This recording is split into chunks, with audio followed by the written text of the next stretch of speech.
Lancement hier d'un réseau administratif de commandement des collectivités territoriales. Il permettra à terme de relier les 20 régions administratives entre elles, mais aussi avec le ministère de l'administration territoriale. De la générosité en cette fin d'année, Sira Charity offre des kits alimentaires aux patients souffrant des maladies infectieuses et tropicales pour 6 millions de francs CFA.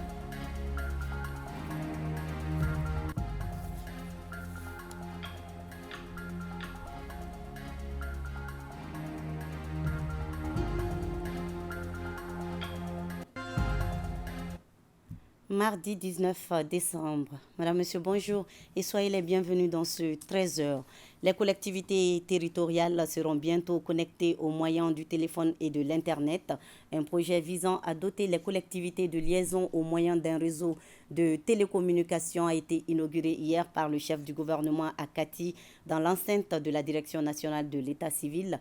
Il permettra à terme de relier les 20 régions administratives entre elles et avec le ministère de l'administration territoriale. L'AGEFO est le maître d'œuvre de cette entreprise. Alou Sentouri.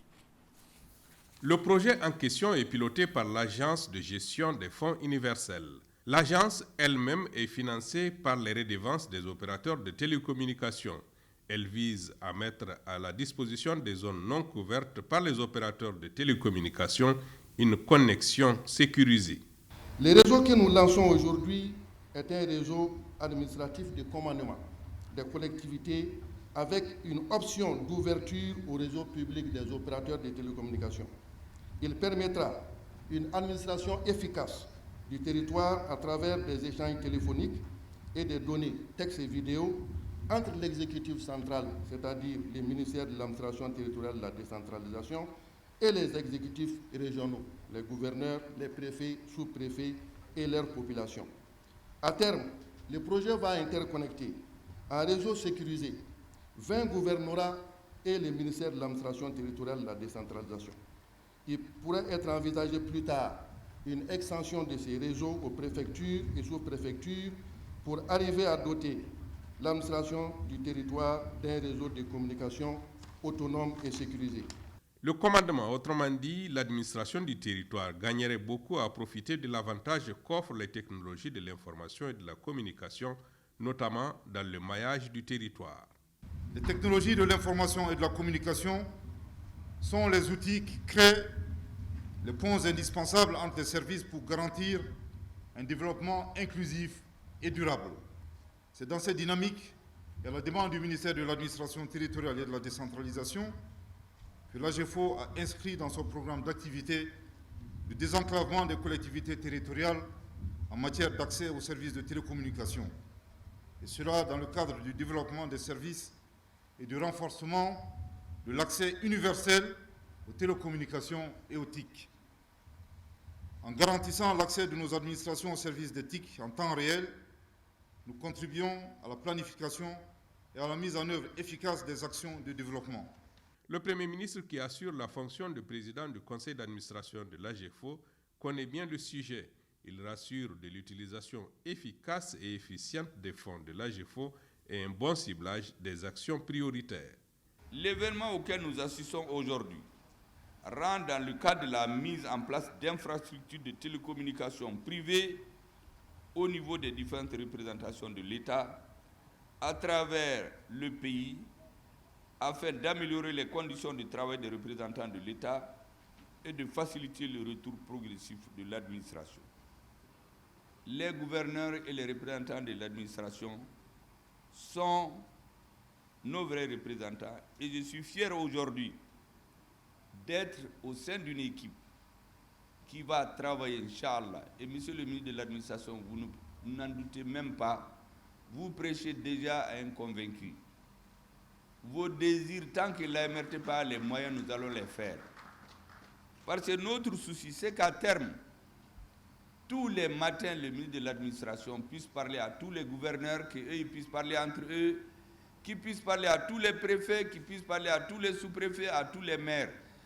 Ainsi, après le monde scolaire qui s'est vu doté de centres d'accès universel, ce sont les administrateurs qui profitent du projet de mise en place d'un réseau d'accès aux services de télécommunications. Demain, ce sera certainement le monde paysan qui connaîtra cet avantage technologique. Les Aigles du Mali seront sans doute au taquet pour la CAN 2024 qui démarre dans 25 jours. En tout cas, ils pourront profiter de cet hôtel 5 étoiles construit pour booster la performance des équipes du Mali avant les différentes échéances. L'infrastructure entièrement financée sur budget national et qui répond à toutes les commodités a été inaugurée au centre pour sportifs d'élite Ousmane Traoré dit Ousmane Bleni. Compte rendu Abdul Karim Kaba. 25 chambres, un restaurant, une piscine, une salle de musculation, des salles multifonctionnelles pour le basketball, le handball, le tennis et le volleyball, des terrains de football avec gazon naturel et synthétique.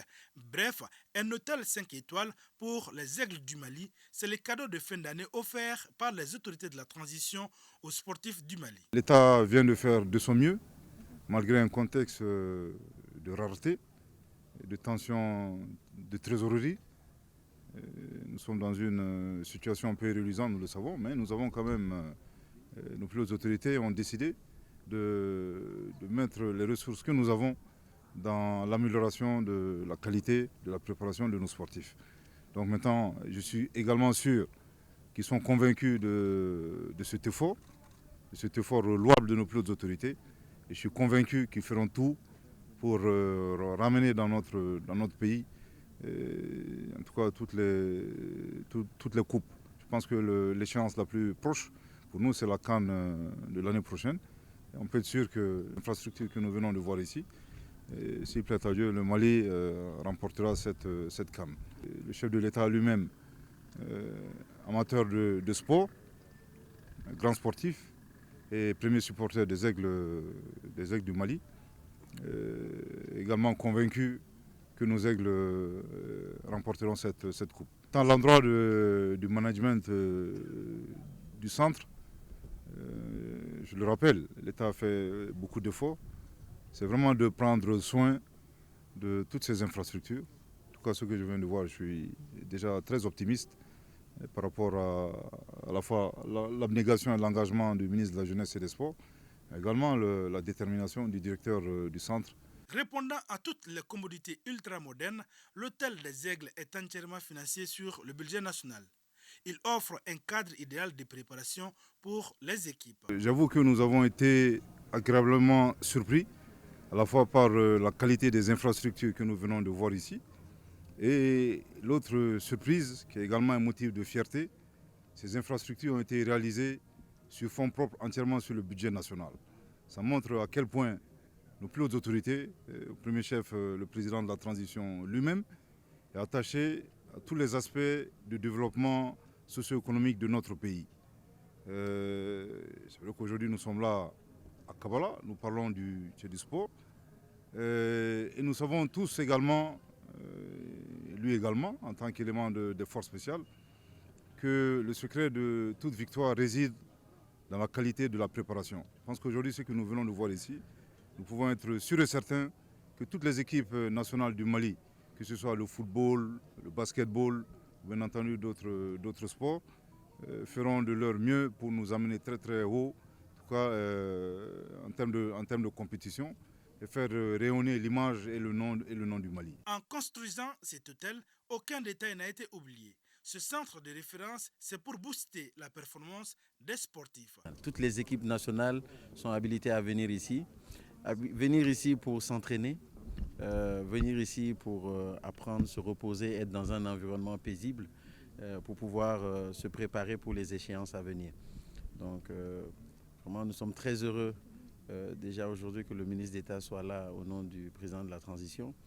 Et cela démontre encore plus que les plus hautes autorités ont énormément d'attaches par rapport au sport, à la qualité du sport et aux résultats que nous souhaiterons avoir. Je pense que les joueurs ont demandé d'être dans des conditions idéales pour pouvoir se préparer. Et un environnement comme ça, je crois que tout le monde le voit, c'est vraiment un environnement extraordinaire pour nos équipes nationales. Le reste du domaine de l'État qui s'étend jusqu'au fleuve a été aussi visité. Cet espace fait l'objet d'une agression foncière. toutes choses qui ont été dénoncées. Pour mieux sécuriser le reste de l'espace, le ministre d'État, ministre de l'administration territoriale et de la décentralisation, porte-parole du gouvernement, propose un mur de clôture. Hélène Keller International, en collaboration avec l'Office national de la santé et de la reproduction, ONASR, et d'autres partenaires, a initié un atelier sur la supplémentation en micronutriments multiples au Mali. Il s'agissait de partager les expériences sur le MMS Djiguia, qui serait une alternative à la supplémentation en fer par acide folique en réponse aux carences en nutriments chez les femmes enceintes. Mariam Koulibaly.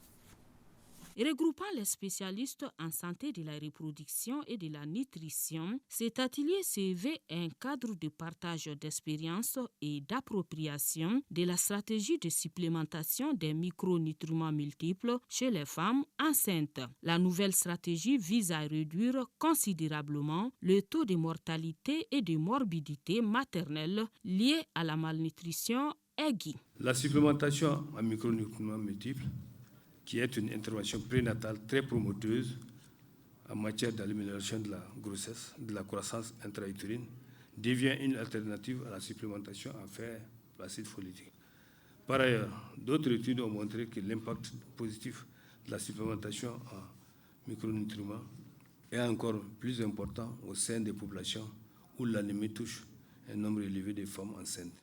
Pour cette première phase, le projet intitulé MMS Djigui est mis en œuvre dans le district sanitaire de Bla. Il vise à faire la transmission des micronutriments multiples destinés aux femmes enceintes en remplacement du fer acide folique qu'elles prennent d'habitude. Au jour d'aujourd'hui, cette distribution est très bien perçue dans la zone d'intervention et également nous avons un objectif de 5000 femmes à atteindre, mais au jour d'aujourd'hui nous avons 5593 femmes enceintes qui ont pu prendre le Djigui normalement sans problème, et ce qui représente 112% d'atteinte des résultats. Il s'agira au terme de cette rencontre de mettre en lumière la perception des femmes enceintes par rapport à la prise du MMS Djigui, aux indications à suivre et aux stratégies de distribution au niveau communautaire.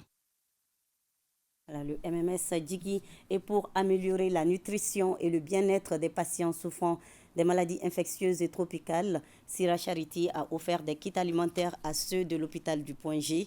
La valeur du don est estimée à 6 millions de francs CFA. Le point avec Maïmouna Guindo. Le domaine de la santé est au cœur des actions humanitaires.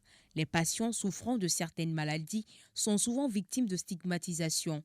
L'ONG Sira Charity, étant consciente de cela, a voulu accorder une aide ciblée aux patients vulnérables, en particulier ceux vivant avec les maladies infectieuses et tropicales au CHU de Point G.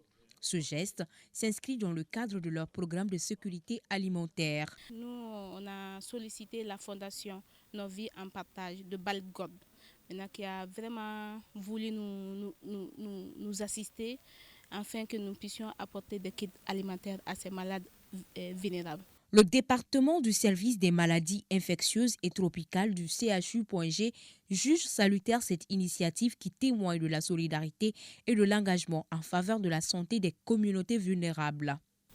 Les maladies infectieuses constituent le problème majeur de santé publique et certains des malades le sont depuis des années.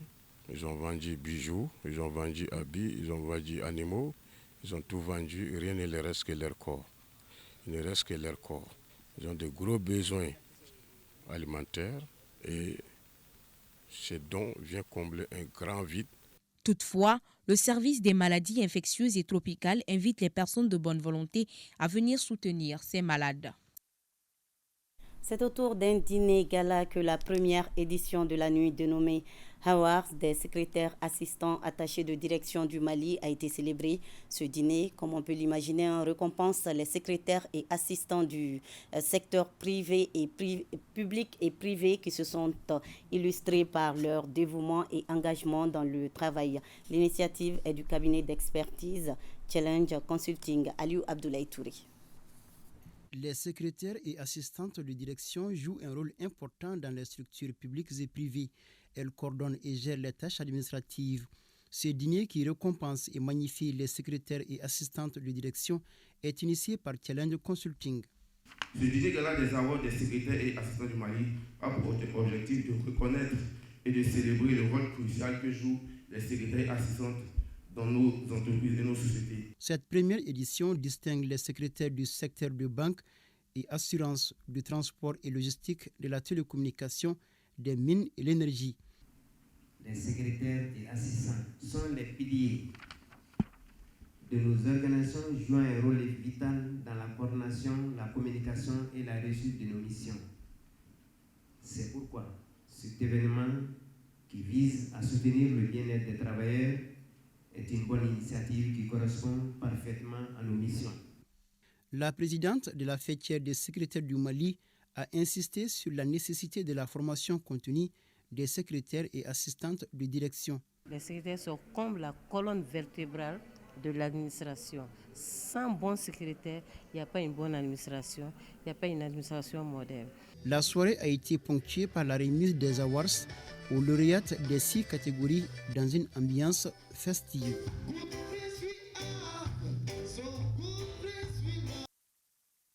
La journée de la réconciliation nationale de l'Afrique du Sud a été célébrée le 16 décembre dernier par la plateforme socio-éducative et culturelle des jeunes Africa Youth Time. C'était au mémorial Modibo Keïta sous le thème « Rôle des femmes dans la réconciliation et l'unité africaine ». Compte rendu, Fademba Keïta. Africa Youth Time prend comme référence Nelson Mandela, panafricaniste, bâtisseur de son pays, l'Afrique du Sud, dont il a été président de la République après 27 ans de détention ségrégationniste. Célébrer la 3e édition de la réconciliation nationale de ce pays au Mali et au mémorial Modibo Keïta, c'est inviter les Maliens à s'inspirer des pères de l'indépendance des pays africains. Le rôle des femmes dans la réconciliation et l'unité africaine devient donc impérieux pour un vivre ensemble harmonieux. C'est pourquoi, aujourd'hui, le Mali a plus que jamais besoin d'une génération sacrifiée, particulièrement d'une jeunesse motivée, engagée. Les éminents panélistes sollicités, constitués d'hommes et de femmes, vont mettre la journée dédiée à la réconciliation à profit pour entretenir l'assistance sur des thématiques en lien avec la cohésion sociale. Les chemins sud-africains nous rappellent à quel point le dialogue est incontournable. Ce dialogue a posé les bases de la paix. Puisons dans ces leçons l'inspiration pour faire avancer la réconciliation dans notre pays. You will recall that South Africa. Elle est très satisfaite du partenariat, félicite l'engagement de la plateforme des jeunes Africa Youth Time pour cette initiative qui renforce davantage notre collaboration. Le choix du thème invite les autorités à plus d'implication des femmes dans la résolution des conflits au Mali. Bien que les femmes soient au cœur de plusieurs initiatives à travers le continent africain et dans le monde, elles demeurent sous-représentées dans certaines instances et autres processus de pacification, de stabilisation et de recherche de la paix. Un sketch présenté par l'école Nelson Mandela, le poème de l'université Toubakoro et les messages émouvants lancés par la jeune slameuse concluent qu'aucun projet socio-économique ne serait concluant sans paix et sans cohésion sociale. Au même moment, à la Maison des Jeunes de Koulikoro se tenait le traditionnel café politique de l'Institut néerlandais pour la démocratie multipartite autour du thème « La nouvelle constitution, quelle perspective pour la démocratie malienne ?» Un exercice démocratique qui entre dans le cadre de la mise en œuvre du programme d'éducation et de formation politique de l'Institut. Reportage Djemba Moussa Konaté. Il s'agit au cours de ce café politique de contribuer à la vulgarisation de la nouvelle constitution. Cet espace de dialogue démocratique qui est à sa 2e édition à Koulikoro a pour thème la nouvelle constitution, quelle perspective pour la démocratie malienne. Cette activité s'inscrit dans le cadre de la mise en œuvre du programme d'éducation et de formation politique de l'Institut néerlandais pour la démocratie multipartite. Un programme qui forme les jeunes sur la géopolitique internationale, le panafricanisme, les droits et justice humains, la démocratie, entre autres. En gros, d'accompagner la vulgarisation de cette constitution, mais aussi de permettre à la jeunesse d'être bien imprégnée sur le contenu de la constitution. Les conférenciers ont passé au peigne fin les 14 titres et les 191 articles de la nouvelle Constitution et les innovations majeures contenues dans le nouvel acte fondamental. Moi, je suis très optimiste. Chaque nation connaît quelquefois des passages à vide, des problèmes extrêmement importants. Mais concernant mon pays, concernant le Mali, un ressort est casé sans doute, mais nous avons cette capacité de rebondir. On a mis l'accent aussi sur l'avènement de la nouvelle Chambre, le Sénat. Donc beaucoup ne savaient pas comment est-ce que les Sénats là sont élus. Les 3/4 sont nommés au suffrage indirect, mais les 1/4 là sont nommés par le président de la République. L'introduction des leçons modèles sur la nouvelle constitution dans les programmes scolaires a attiré l'attention des participants. Les jeunes au cœur du processus électoral pour un fort taux de représentativité dans les instances de décision. La question était au centre d'un atelier de formation à 100, une session organisée par le COFOR Mali, Coalition des forces juvéniles pour le renouveau au Mali. De 100, la correspondance de Drissa Kone. Si la jeunesse d'hier servait de l'électorat, celle d'aujourd'hui doit être représentative dans les instances de décision. Cette jeunesse peut et doit oser, car le cas du président de la transition en est une illustration parfaite. Le COFOR Mali, Coalition des forces juvéniles pour le renouveau au Mali, s'est donné cette noble mission de former et de faire changer les mentalités sur la question en organisant ces sessions sur le processus électoral. On a vu que dans les temps passés, on instrumentalisait ces jeunes. Aujourd'hui, on a conscience de cela, la jeunesse a conscience pour être eux-mêmes candidats dans les différentes élections à venir. Donc c'est dans ce cadre que nous sommes venus pour les faire savoir, pour leur donner des informations, pour leur donner des renseignements utiles par rapport à leur représentativité, non seulement dans les élections communales, dans les élections présidentielles, dans les élections législatives aussi. Cette initiative de formation des jeunes au processus électoral prend en compte les axes stratégiques du ministère de la Jeunesse et des Sports, chargé de l'instruction civique et de la construction citoyenne. Une initiative appréciée par les autorités de la région. C'est à vous de chercher à comprendre quel est le processus des élections au Mali. Parce que vous le voulez ou pas, l'avenir de chaque société repose sur sa jeunesse. La cinquantaine de participants issus des regroupements et d'associations des jeunes seront des relais auprès de leurs membres respectifs. Et pour trouver une solution durable à la question de l'emploi des jeunes filles et garçons, un forum sur l'employabilité des jeunes a été organisé par les jeunes du centre Saint-Jean-Bosco de Sikasso. C'est en partenariat avec les institutions publiques et privées. Compte rendu, Yorubala Diabati et Daouda Kounati. Renforcer l'intégration socio-professionnelle par la formation technique et professionnelle des filles et des garçons, c'est le thème de la première édition du Forum sur l'employabilité des jeunes du Centre Saint-Jean-Bosco de Sikasso. Cette question est une préoccupation des pouvoirs publics et du secteur privé. C'est pour réfléchir à des solutions durables que cette session est organisée par les responsables du centre et leurs partenaires à l'intention des étudiants. La congrégation salésienne, représentée ici à Sikasso par la communauté salésienne, a toujours eu, depuis ses débuts au XIXe siècle en Italie, la préoccupation de former les jeunes pour leur donner la chance de s'insérer dans la société et d'y trouver leur place. Accepter la reconversion, c'est la seule issue pour les jeunes sans emploi. En marge de ce forum, un cadre d'échange avec les institutions publiques et privées sur la problématique de l'emploi des jeunes et une séance de sensibilisation sur les défis et les solutions ont été animées par les experts. Je demeure conscient que l'emploi des jeunes est crucial pour le développement socio-économique de notre pays et que l'autonomisation des femmes est un pilier fondamental de cette croissance. La visite guidée des ateliers du centre et celle des stands d'exposition réalisés par les étudiants ont constitué l'un des temps forts de cette première édition du Forum sur l'employabilité des jeunes du Centre Saint-Jean-Bosco de Sikasso. Le ministère en charge de la culture appuie les opérateurs du festival de cinéma à travers le fonds d'appui à l'industrie cinématographique. Plus de détails avec Ibrahim Kaoukonate et Sambou Diakité. Le festival AGNA et le festival des écrans d'Afrique ont bénéficié de l'accompagnement financier du Fonds d'appui à l'industrie cinématographique. Le critère, c'est que les opérateurs soient des opérateurs légalement reconnus sur le plan du registre du commerce ou en tout cas du récépissé de l'association, avoir un bilan financier et aussi avoir déjà réalisé des festivals avec des productions de films maliens. Effectivement, c'est la première édition. Nous sommes d'ailleurs à notre essai, s'il faut le dire comme ça, parce que comme c'est une de nos missions, nous partons à l'essai pour voir les difficultés qu'on peut rencontrer. En fait, il y a 3 opérateurs qui sont présentés. Le plus numéro 1, je crois que c'est Agna Cinéma, qui est soutenu par Walaha. Le deuxième opérateur, c'est Cinéma Écran d'Afrique. Et le troisième, c'est Cinéma Fereba de Bamako. Le festival ACNA, c'est toujours un plaisir d'avoir des partenaires, spécialement sous le partenaire étatique.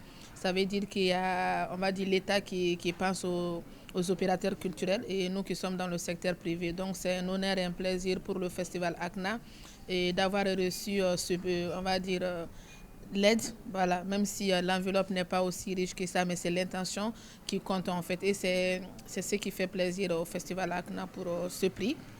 Créé en décembre 2017, le Fonds d'appui à l'industrie cinématographique a pour mission d'appuyer le développement de l'industrie cinématographique et de l'audiovisuel au Mali.